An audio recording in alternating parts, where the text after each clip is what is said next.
Okay, Assalamualaikum. Good morning. நாங்க இன்னைக்கு என்ன பார்க்க போறோம்னா ரெகுலர் வெர்ப். வெர்ப்ன்றது என்ன? வினைச்சொல். ஒரு செயல் செய்யறதை காட்டுறது, ஒரு செயல் நடக்கிறது காட்டுறது. கோ, போர், கம், பாரத், ஈட், சாப்பிட்றதுன்னு சொல்லி ஒரு செயலை காட்டுறது தான் வெர்ப். அப்போ அந்த வெர்பை நாங்கள் என்ன செய்ய போறோம்னு கேட்டால் அதில் நாங்கள் ரெகுலர் வெர்ப் பார்க்க போறோம். இன்னைக்கு ரெகுலர் வெர்ப்ன்றது ஒரு ப்ரெசன்ட் வெர்போட பாஸ்டும் பாஸ்ட் பார்ட்டிசிபிளும் ஈடியில முடியுமாக இருந்தா அது ரெகுலர். ப்ரெசன்ட் வெர்போட பாஸ்டும் பாஸ்ட் பார்ட்டிசிபிளும் ஈடியில முடியுமாக இருந்தா அது ரெகுலர்.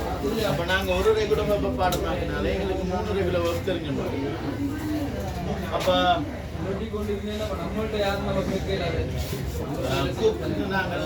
இருந்தா பாஸ்டாக மாற்றும் போது பாஸ்ட் பார்ட்டிசிபிளும் குக். அப்ப இன்னும் சிம்பிளா சொல்ல போனா ஒரு வெர்ப் 1ஓட வெர்ப் 2 வெர்ப் 3 ஈடியில முடியும் இருந்தா அது ரெகுலர் வெர்ப். இப்போ அதே மாதிரி ஒரு வெர்ப் என்ற கடைசி எழுத்து ஈல முடியுமாக இருந்தா நாங்க அதை பாஸ்டா மாற்றும் போது வெறும் டீயை மட்டும் சேர்க்கிறோம். அதே மாதிரி இன்னொரு விஷயம், ஒரு பிரசன்ட் வெர்ப்ல மறைந்து போன கடைசி எழுத்து வைல முடியுமாக இருந்தா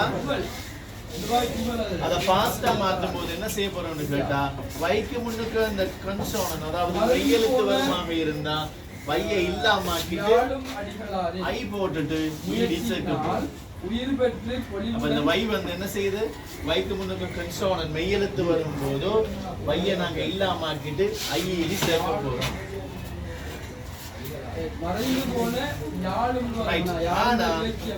வைக்கு முன்னுக்கு உயிரெழுத்து வருமாக இருந்தால் நாங்க வெறும் ஈடி மட்டும் சேர்க்கிறோம்.